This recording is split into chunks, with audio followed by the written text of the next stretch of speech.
Hello there! This video covers the basics of how data is collected in behavioral sciences research based on the modality and the scale of measurement. So I'll start by covering common ways that data is collected, and then digging deeper into the scale of measurement for the variables that are collected in that data and measured in that data. So looking at nominal versus ordinal, interval, and ratio scales of measurement, and then how those different scales of measurement can be discrete or continuous. Then I'll give you an opportunity to think about it and try figuring out some scales of measurement on your own. And then I'll end with discussing why you should even care about those scales of measurement in the first place and the practical application of figuring out modalities and scales of measurement in your own research. While there are tons of different ways to collect data, this video is just going to focus on those most commonly used in behavioral sciences research. So self-report, behavioral, and physiological measures. So one of the most convenient and commonly used modality of measurement is through self-report. So relying on people to discuss or report on a survey the way that they think or feel or experience things. So surveys and interviews or focus groups can be in person, which used to be much more common, or now we're moving towards more remote modalities of surveys or interviews, where you can do surveys online with Google Forms or SurveyMonkey or Qualtrics. And there's many opportunities to collect data at a larger scale when you're doing it that way, because people can just click a link and get to your survey. You don't have to physically be in person to hand them a survey and have them fill it out.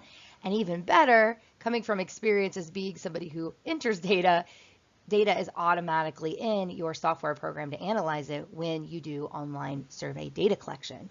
Versus when you do paper surveys, someone has to sit there and hand type all of that data. And that's time consuming and it's error prone as well.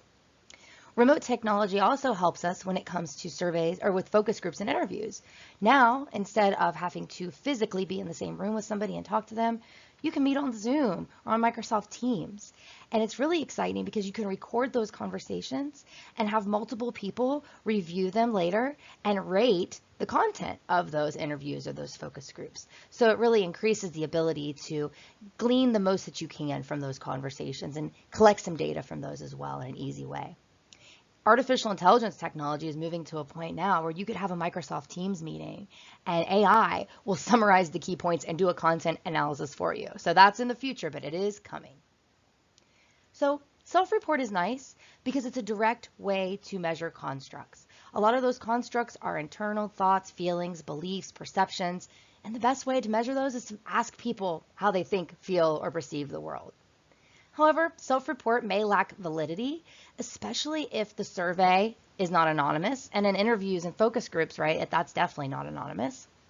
And this can happen because when people are self-reporting, they may want to have some self-preservation, right? They may want to have people think or feel good about them, so they may not be honest on their responses.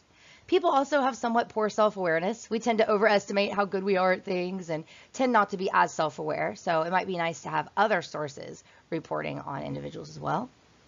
Also with self-report, you have to be really careful about the wording that you use in questions to make sure you're not leading participants or, making things unclear.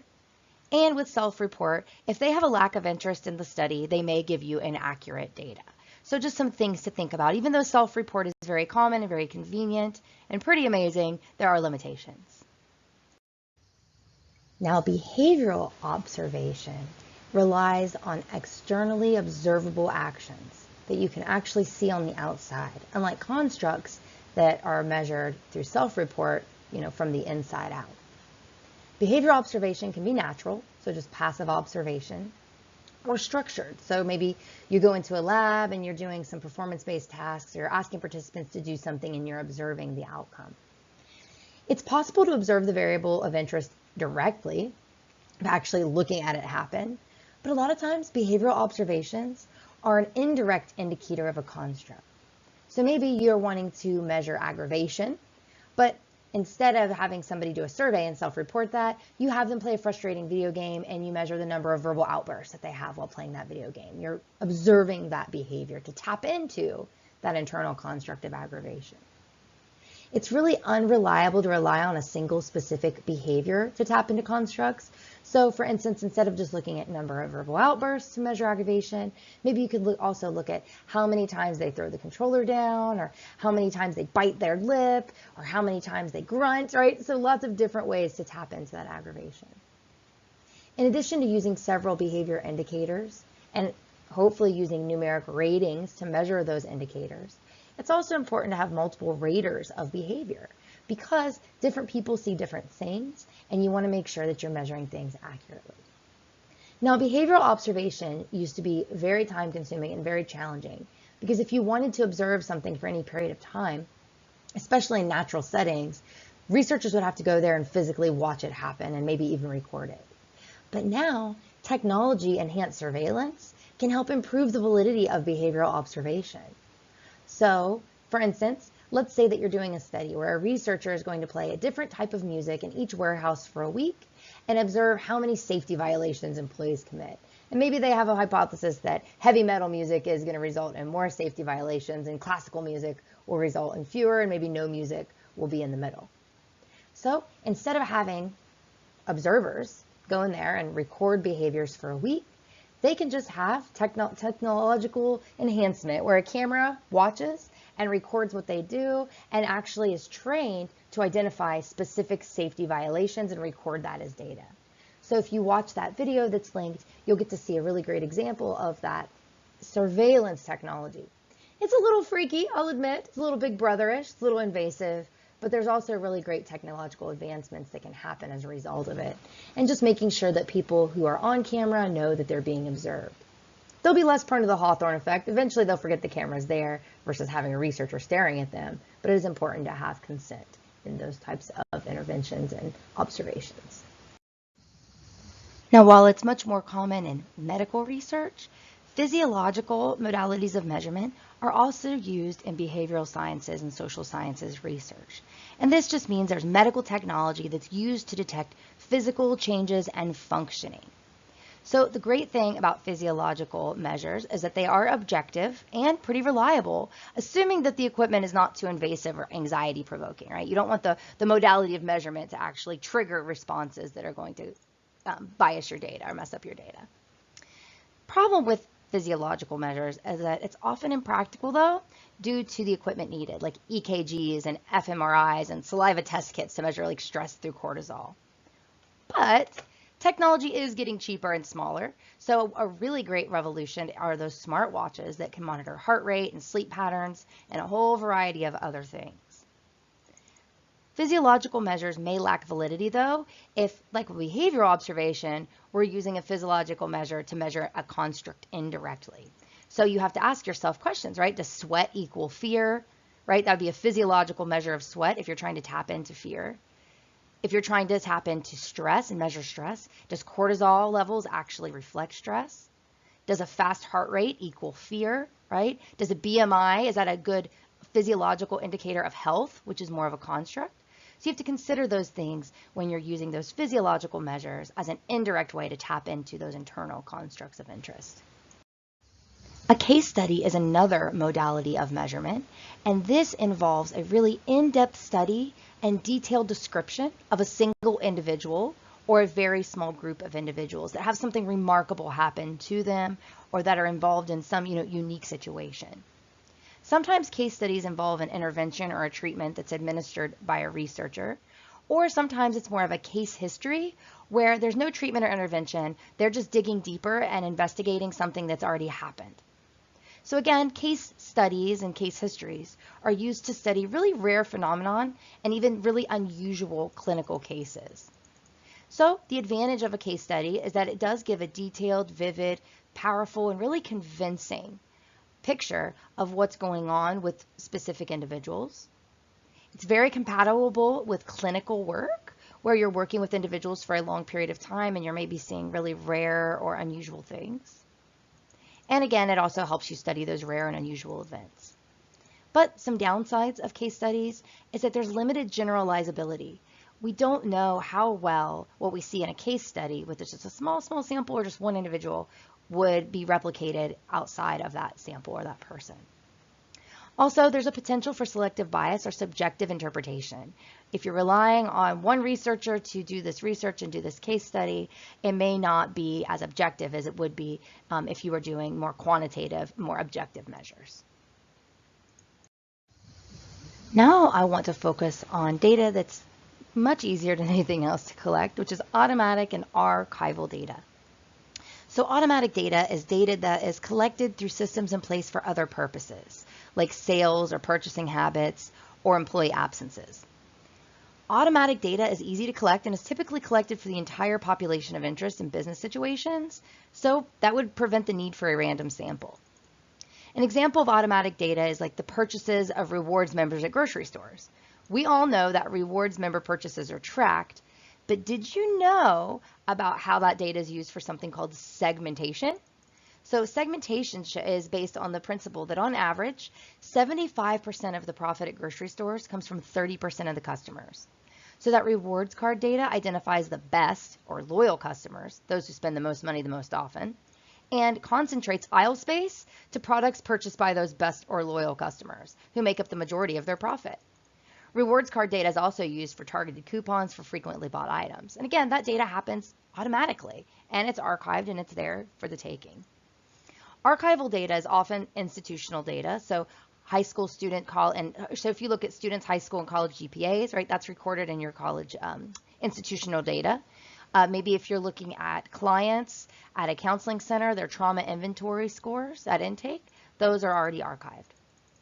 Archival data can also be pulled from existing sources that weren't necessarily designed for data collection. So I know researchers who study popular culture and have done content analysis on magazines to look for differences in sexualized versus non-sexualized imagery of people based on sex and race. So you could go into the archives, find those magazines, look through, and content analyze that data that's already there and isn't necessarily there for research purposes. Now that we've thought about different ways the data can be gathered, now let's think about how those variables that we're gathering in that data are measured. It's based on the scale of measurement and whether or not they are discrete or continuous. So these scales of measurement are listed in order from the least descriptive and the least useful to the most descriptive and the most useful and the most versatile in terms of statistical analyses. And you can think about the order of these scales of measurement in terms of NOIR, right? So like film noir if you're classy, or maybe Pinot Noir if you like to drink the wine. Whatever it takes, just remember NOIR stands for nominal, ordinal, interval, and ratio, and that's placed in the order of least to most descriptive or useful. So let's start off with nominal or categorical variables. So nominal variables contain categories with no meaningful order, or it could be the variable that represents conditions in a study, like different groups. So for example, if you're looking at major, right, psychology, biology, business, first generation college student status, so did your parents go to college or did they not? And even sex, male, female, non-binary, all those things, you can place that in categories. The problem with nominal variables is that there's very limited statistical analyses that you can use when your dependent variable is nominal. So when it comes to measures of central tendency, you're pretty much stuck with the mode. And when you're doing a statistical analysis for significant differences, you're pretty much stuck with a chi-square, unless you have a dependent variable that isn't nominal. So the next best measure is ordinal or ranking variables. And this contains data that's categorical like nominal variables, but the categories are in a meaningful order, not an arbitrary order. And those categories can be placed in an order that indicate the direction of the differences. So you know the direction of differences in between people that you're measuring a variable that's ordinal, but you don't know the magnitude of the differences between those categories. So you know if one is greater than or less than the other, and you look at your data, but you don't know how much of a difference there are in between people that you measured that variable with. So nominal variables can be a rank or groups numeric categories. So for instance, you could look at class standing, right? Freshman, sophomore, junior, senior. You know that juniors have been in college for more time than sophomores, but you don't know specifically how much more time they've been there. Birth month, right? You know that someone born in January was before someone born in February in the year, but not necessarily specifically how many days, not a precise measurement, and the different months don't have the same number of days in them. So there's not an equal distance between the different adjacent values in that data set.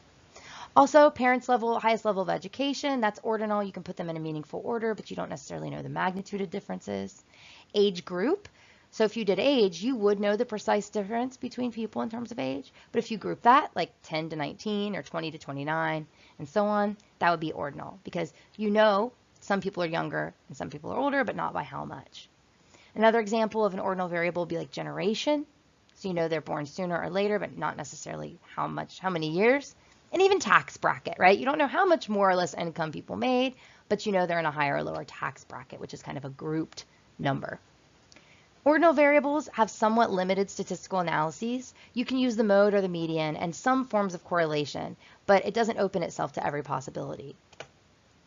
Interval variables are truly quantitative numeric data, so variables that produce numbers. And these numbers indicate both the direction and the magnitude of differences between values. Interval variables also have that equal difference between all possible adjacent values. So, you know, the difference between two categories that are adjacent are the same as the difference between two other categories. But interval data, although it's truly numeric, doesn't have a true 0 point, meaning that a 0 in the data doesn't indicate a complete lack of what's being measured, and negatives are possible. So for example, some interval variables would be like anything on a Likert scale, especially a satisfaction or agreement-based Likert scale from like strongly disagree to strongly agree. So strongly disagreeing is not nothing, right? Even if you give that a 0 in your response options, it's just very strongly disagreeing, right? So it doesn't have that true 0 point. Golf score is a great numeric example of interval variables because 0 means you're on par, meaning you hit the ball the expected number of times. A negative is possible too. So negative means you're under par, maybe you hit the ball fewer times than expected. Ratio variables also produce numeric data like interval variables do, but this is truly numeric quantitative data that indicates the direction and the magnitude of differences between values, much like an interval, except now we're using real, true numeric values. And because we're using true numbers, those numbers will have an equal difference between all possible adjacent values and a true 0 point, where 0 means nothing and there's no negatives possible. So for instance, number of completed semesters in college, right? So 0 would mean you didn't complete any semesters and there's no negatives possible, and it's a true numeric value. GPA, so GPA is truly numeric. 0 means like no grades are happening. There's no negatives possible. Income is very much a ratio variable. True 0 point, 0 means no money, and it's true numbers. So the nice thing about ratio data is you're able to use many statistical analyses with the data collected for that and for interval variables as well because they're numeric. So you can use the mean, the median, the mode, and you can really use any statistical test of statistical significance that you want to use. It's also important to note that different variables, regardless of the scale of measurement sometimes, can be continuous or discrete. So discrete variable values are limited to whole number responses, and data can only be certain values. For example, gas station success could be measured based on looking at the number of cars visiting, right? So you're counting the number of. You can't have a fraction or a decimal of a car. It's fixed to a whole number. Or you could look at performance in terms of the number of defective parts, right? Either the part is defective or it's not. It's not really a numeric thing that can be broken into fractions. You can't have a fraction of a defect. It either is or it's not defective.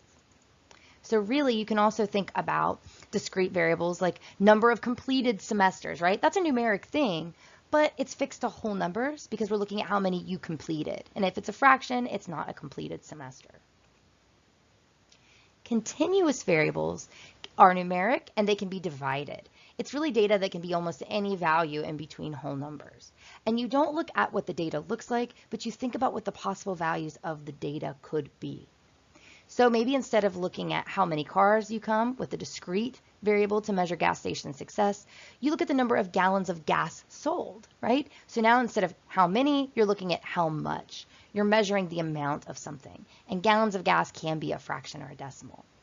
Or maybe you're looking at the pain scale, right? So the pain scale, that is continuous because it's on a continuum, right? Like many Likert scales, pretty much all Likert scales are on a continuous scale of measurement. So you look there and you can see it's on a continuum. Another example would be number of semesters. So instead of number of completed semesters, which is a whole number of semesters could be discrete because maybe you've been in college a fraction of a semester. So again, that continuous data is not always obvious in situations where we're measuring qualitative characteristics quantitatively. Or when we ask people something like their age, right? An adult is not going to say, I'm 36 years, 5 days old, right? They're just going to say, I'm 36. Like kids will say, I'm 5.5, right? Because they're trying to get older. But adults aren't going to say that. But even if your data for age is whole numbers, you have to know that there's fractions of a year that are possible. So it's continuous. So if you look at this pain scale, right? So it's a Likert scale. This really goes for any Likert scale that measures the agreement or the extent of satisfaction or anything like that. Do not assume that there are fixed levels of what's being measured without anything in between those numeric response options. So those are continuous because those Likert scales are assuming that someone could be any value or degree within the lowest and highest points on the scale. So maybe somebody is hurting quite a bit and they're more of like, not quite, it hurts a lot or it hurts worse. Maybe they're somewhere in the middle, like right around here, right? There's variation in between the response options that those are given. So those are called upper and lower real limits, where the true limit of the whole number of responses is halfway above and halfway below that response option. And that's not necessarily important for this class or for you, but I just want you to know that those Likert scales are assumed to be continuous in nature. Finally, it's important to note that different scales of measurement can be discrete or continuous. So nominal categorical variables are always discrete. Ordinal variables are almost always discrete, but interval and ratio variables, those numeric variables, can be either. So remember, number of cars, that would be ratio and discrete, but gallons of gas would be ratio and continuous. So here's a roadmap to scales of measurement that I created for my statistics survival guide, published on Top Hat and used in my and several other statistics classes. So here you can see that this flowchart, you would want to start at this top left space. So the first question you ask yourself when you're trying to figure out scales of measurement, is this a quantified or numeric variable? If the answer is no, then you have to figure out, okay, are these values in a meaningless order? If they are, you're working with nominal data. Remember, nominal data is discrete. But if those non-numeric values or variable can be placed in a meaningful order, then you're working with something that is ordinal or discrete. Even if you have a numeric variable, but there's not an equal difference between adjacent values. So for instance, if you're looking at place in a race, right? First, second, third, fourth, but there's not an equal distance between first place, second place, and third place in terms of time it took to complete the race. Then you're also looking at ordinal data. But if you have something that's quantified and numeric, and it's either in a Likert scale or it's truly a number, and there's an equal distance between those values, you're really focused here in the bottom left there where it says yes. And then remember, the major distinction between interval and ratio data, they're both numeric, but interval data does not have a true 0 point. And remember, if data is fixed to whole numbers, then it's discrete, and if it's not, then it's continuous.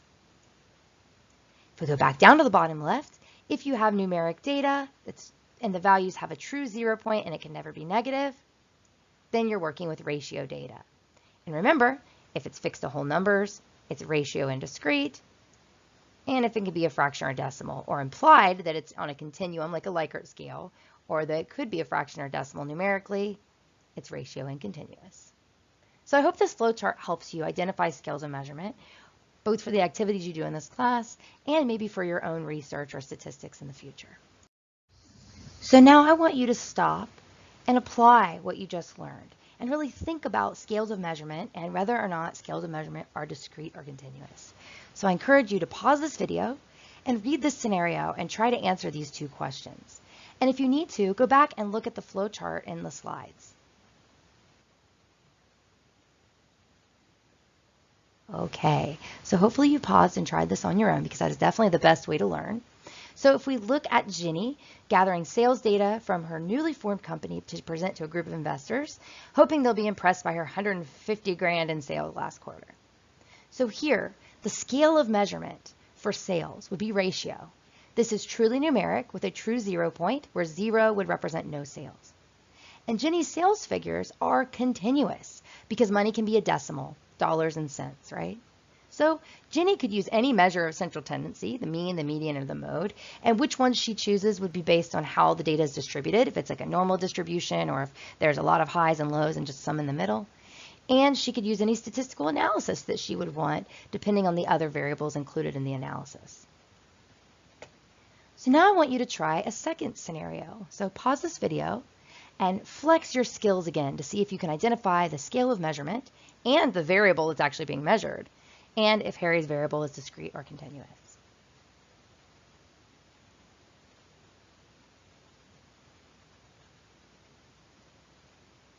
So if we think about Harry asking his classmates which psychology professor was their favorite, and then recording a tally of how many students selected each professor. Now, you may be thinking that number of students is the variable, but it's actually not. What Harry was measuring was the preferred psychology professor, which one was their favorite. That counting number of students is just the frequency for each value of the variable, and so be really careful with that. We're counting how many students, right, the frequency, had each level of that independent variable, which would be a psychology professor preference. So the scale of measure here for favorite professor is nominal, because it's just a person. It's a different category. Nothing can be placed in a meaningful order there.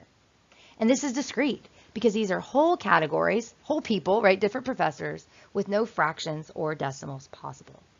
So Harry would only be able to report the mode and display his data in a frequency distribution table or graph. And Harry would also be limited to a chi-square analysis for this data. One more. So try to figure out what's going on with Sam here. What's the scale of measurement for professor satisfaction in Sam's study? And is it discrete or continuous? So go ahead and pause and try this on your own. All right. So remember, interval data, because we are doing a Likert scale, right? Even though there's a 0 there, that 0 doesn't represent a true absence of satisfaction. It just means they're not satisfied, right? So be careful with that. Just because you see a 0, don't think ratio. This is interval because it's a Likert scale, and it's not a truly numeric thing with a true 0 point. And remember, Likert scales are continuous. So don't forget that gray area in between those whole number response options that you see there. So Sam could really compute all measures of central tendency, the mean, the median, or the mode, depending on how it's distributed, and use most of those statistical analyses depending on those other variables included in the analysis. So as you may have noticed, scales of measurement are tricky, and they really do take practice to understand, but it's worth knowing. So I'm going to conclude this video by making sure you understand why scales of measurement matter in experimental research. So researchers should develop research procedures and measures with their eventual statistical analysis in mind. And this requires very careful thought about the scales of measurement being used for data collection. And it's really best to use the most descriptive scales of measurement possible to have the most possibilities. So really you're striving for those numeric, interval or ratio scales as opposed to those categorical, nominal, and ordinal scales of measurement. So interval and ratio data, like age, provide the most information. So again, that tells you the direction or the magnitude of differences, who has higher or lower levels of the variable, and by how much. Interval and ratio data also tend to lend themselves to any statistical analysis. So as you can see in my data set here on the right, age is a ratio variable. And when you have that ratio variable, you can compute all these beautiful statistics that you see here. So we've got our sample size, or N, the minimum, so the youngest person was 18, the max, the oldest person was 58. The mode, so both 18 and 26 appeared 2 times, the most frequent in the data. our median or our midpoint of 28, our mean or our average, and then our standard deviation. So on average, how far away are most ages from the mean of 30.24? Sometimes researchers want to categorize numeric interval or ratio variables for display purposes or to run non-parametric statistical analyses like a chi-square. Sometimes that's important to do when data have too much variability. So if there's big differences in the sample value or variable values across the sample members and you have a large standard deviation, sometimes you categorize your data and run a slightly different analysis. It's important to note that you can always categorize something measured numerically, but not the other way around. So as you see here, we could convert this ratio age data into ordinal age group data by taking everybody under 20, right, and labeling them that, then categorizing people in their 20s, 30s, 40s, 50s, and so on. So you can always categorize something that's measured numerically, but not the other way around. If data are categorical, nominal or ordinal, there's no way to convert them back to numeric interval or ratio data. If all we know is that someone's in their 20s, we can't then convert that to a specific age value, right? If someone's in their 20s, they could be 20, 21, 22, 23, and so on. So it's always best to start with the richest type of data possible, interval or ratio, because you can always turn it into something less descriptive later if the need arises.